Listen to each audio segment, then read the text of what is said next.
What's up, dudes and dudettes of the arena? My name's Scythe, and today we're going to be starting a series of Diablo 3. I've been waiting to start a series of this game for a very, very long time now, and the itch that I have for a generic dungeon crawler with loot and all of that stuff is just getting way too out of hand for myself personally, so I wanted to start this series. Now, granted, this is not going to be an everyday series, and I don't even know how long the episodes are going to be. I'm thinking that I'm going to go along the lines of every time we get to a waypoint, that'll be an episode. But before we end up starting, I just wanted to show you that I did play this game a very long time ago. This was actually my main character right here. He's got one of the weirdest builds that you've ever seen. He's actually a melee fighting mage. That's one of the things that's so cool about this game, is the fact that you can actually create your characters in the most strangest, craziest ways that you can, especially if you end up finding all the proper gear and stuff like that. But for now, we're going to end up starting a new character. We're going to end up being male, and probably, well, do we have the Crusader? No, we don't. He actually seems like a pretty cool character. If the series ends up being popular enough once we end up getting to the end, then for sure I would get the expansion, but for right now, I don't really care. The Demon Hunter's a pretty cool character. I'm gonna, of course, be explaining most of this stuff if you haven't actually, like, as if the main viewer watching hasn't actually already played this game before, but it is an older game. The Monk's kind of a healing melee fighter, kind of similar to the Paladin, and all the characters end up having different abilities and variations of those abilities, but we're gonna end up starting another wizard character because he is my all-time favorite style of gameplay for the game. Although the Barbarian is very, very beautiful, and I was looking up some footage as to how cool the Crusader is, we're gonna start with the wizard.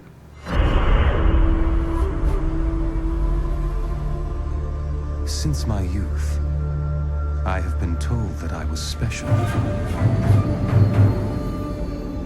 A prodigy of vast potential. I came to the Ashari Sanctum, seeking what knowledge I could glean from the Masters.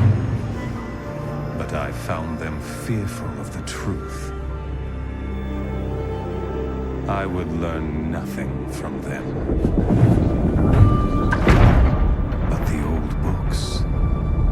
The prophecies they contained showed me all that might come to pass, and all that I might become.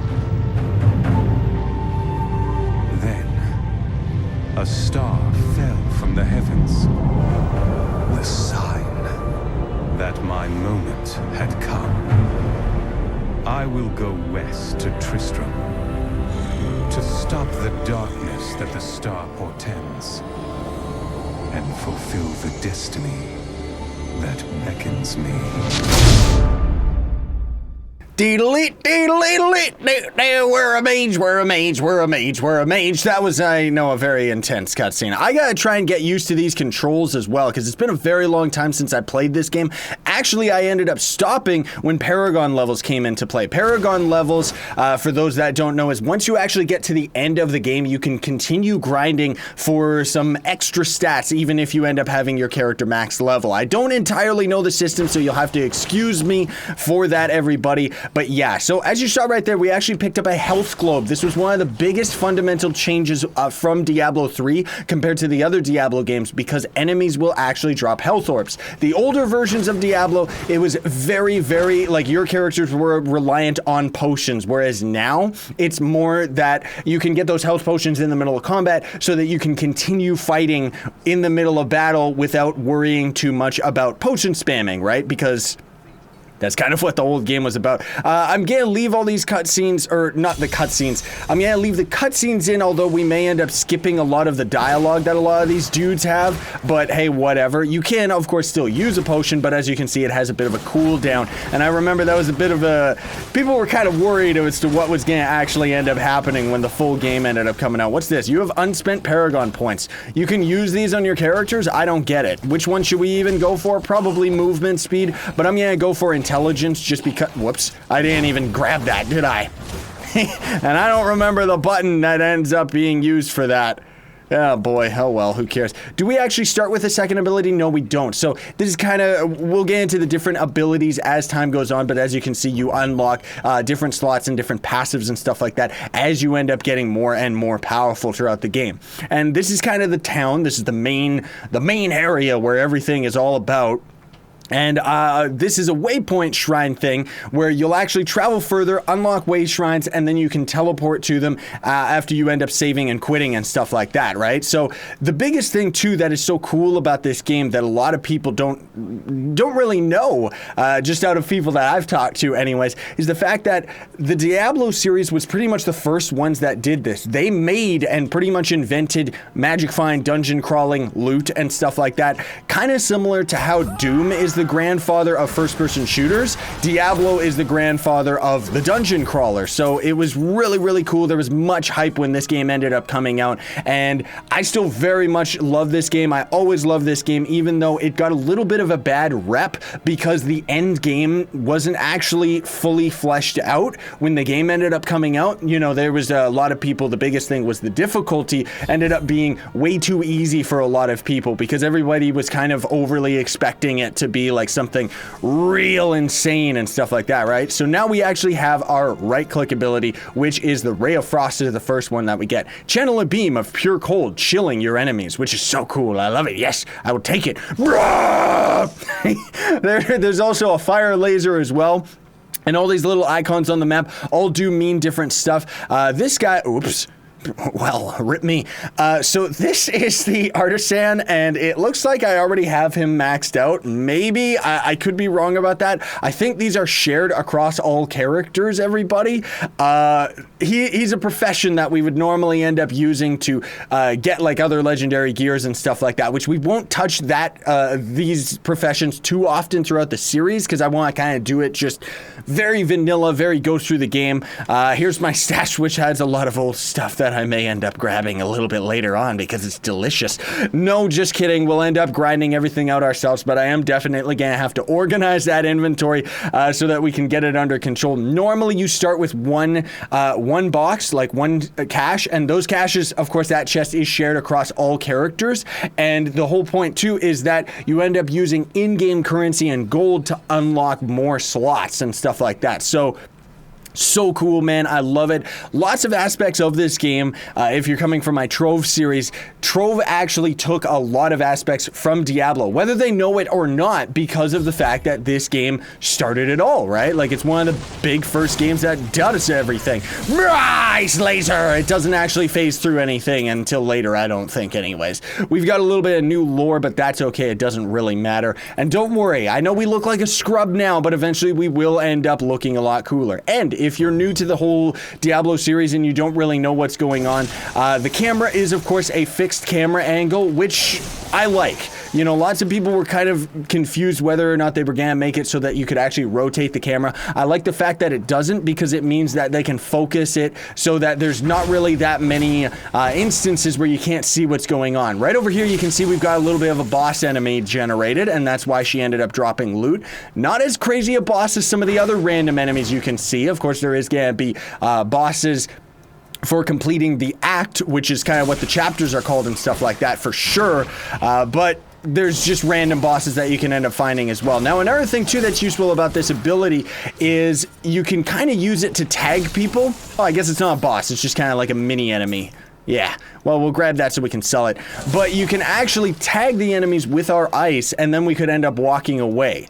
Another thing, too, that's important to talk about is Magic Find and how that ends up working into the game, which we'll talk about that probably a little bit later in the series, or, well, I guess we can talk about it now just because I want to explain it, because I love the Magic Find in this game. The system itself is fantastic. Pretty much the short answer is it takes into account how much Magic Find you have on your character determines the percentage chance of the different drops that you're going to end up getting throughout the game, because that's the whole point, is you can end up getting real good stuff from all sorts of the enemies and stuff, right? But I'm just, oh man, I'm so nostalgic and so happy to actually be back to this game. And I hope you're all gonna be enjoying this series. This game is a little bit older for sure, but yeah. And if you're wondering too, I guess I should say, for anybody that's coming from the Overwatch series, this is the same company. They ended up making this game. I guess we don't need to entirely explore the map, however, sometimes it can be recommended. Don't know if I'm gonna do that so much on the Let's Play series, but usually it's recommended because you can find lots of secrets. This actually right here, normally, well, not normally, has a random chance of generating a special underground dungeon spot. So the maps themselves are random generated, while of course not being entirely random. Like, there's certain aspects of it. Okay, so this is definitely better than our normal shot, or however it's taking all of our mana. But yeah, the maps are random generated, but they kind of generate randomly in chunks. So there's going to be certain aspects of the map that are always going to be the exact same. So you see, we didn't generate that other dungeon. Instead, we ended up generating this one. And we could end up getting a powerful boss enemy in here. Whether we do or not, I don't know. At the least, it seems like we did end up generating a chest and a bunch of gold, as well as that jerk who ended up getting cut in half. Level 3, yes. Do we? No, I don't think we do we?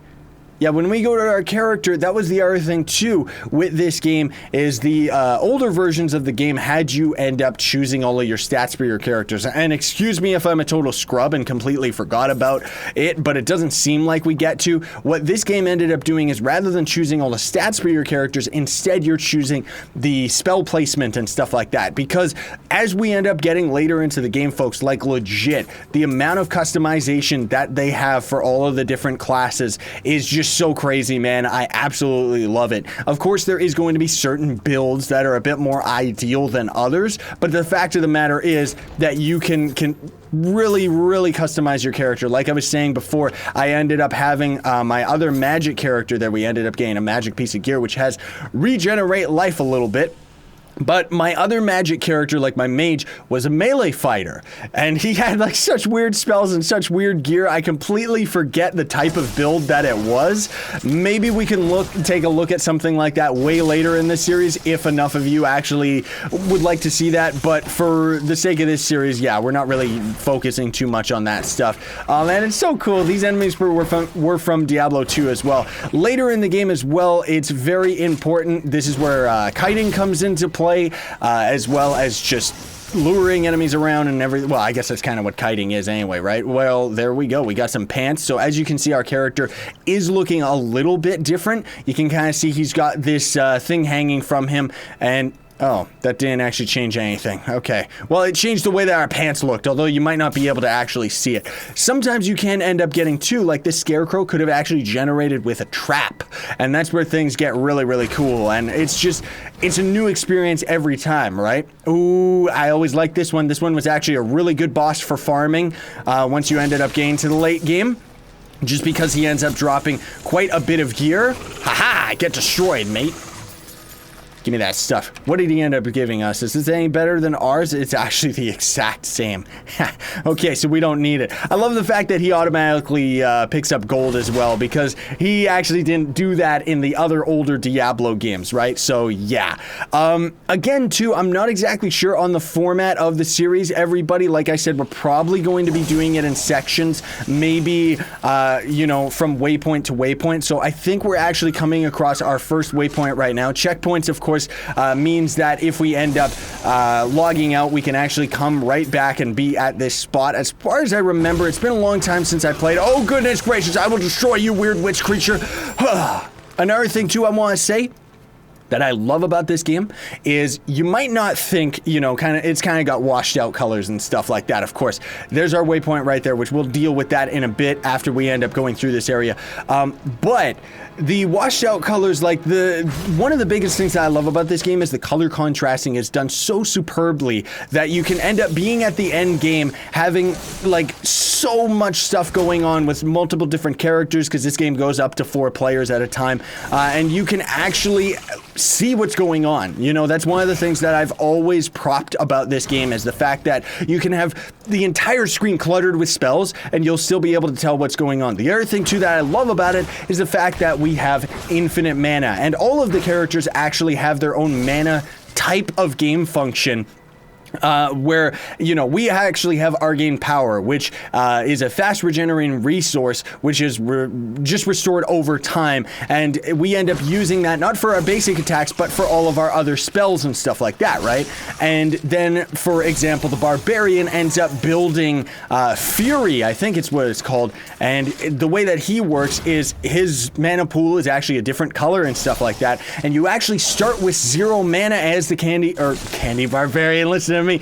You start with 0 mana as a Barbarian, and as you end up fighting enemies and stuff, rats bend the two, you end up generating Fury as you kill things, so it kind of incorporates a different playstyle with the Candy Barbarian, because you're gonna want to kill things as fast as possible so that you can end up getting more arcane power, so that you can end up staying in the battle a lot more often and very much fulfilling a damage and a tank role and stuff like that, you know? Which, of course, you can spec your classes and characters all for solo builds as well, so you don't really need to fill out a specific role. Of course, like I said, there's going to be certain ones that will just end up being better, while other characters are going to be very strange. Like that magic build that I have is not really an ideal mage build, but the fact of the matter is that technically it makes him invincible if you know how to play it right. I'm referring, of course, to my first original character. So now we can actually just warp back to New Tristram. That map is new for me. I've never seen that before. Normally, it would actually just bring up a menu. It just goes to show how old school, like how long ago it's been since I actually played this game. Oh, I see. So here's just an individual map that we could just check out, and then we could zoom the map out. I guess we can't zoom it out any further because one more out would probably be for Act 2, because you can always come back to Act 1. Now, if you're playing single player like we are right now, all the enemies do actually stay dead, or maybe they respawn if you end up creating a new world but loading your same character.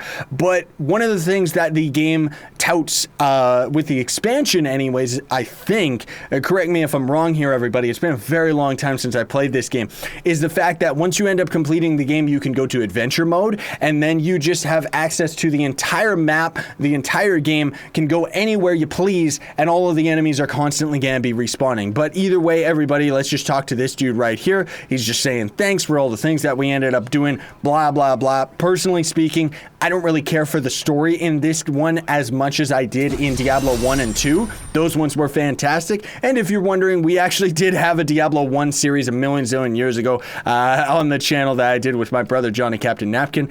Ooh, we got a new skill slot, Frost Nova, yes. And we also have a new left click attack. So this is where things get interesting, because you can only have one primary attack at a time, and then later we'll end up getting runes which do a variation of that ability, so it gets to be a very, very insane system. The magic missile is actually a very, very good one for some of the builds that I've ended up doing with the other characters, but the shock pulse is really, really cool because, as you can see, it's not an ideal spell because it's random in the direction that it goes, but the fact of the matter is that it phases through enemies and can end up being very devastating close range. I don't know if we'll end up using that so much. And then Frost Nova is our first normal ability, which instantly freezes all the enemies around us if we would end up doing that, right? So let's see, we can actually equip a club as our character, but you can see that there is no trade-off. So normally with a magic wand, of course, it's going to generate with more stats that you actually want towards your magic character.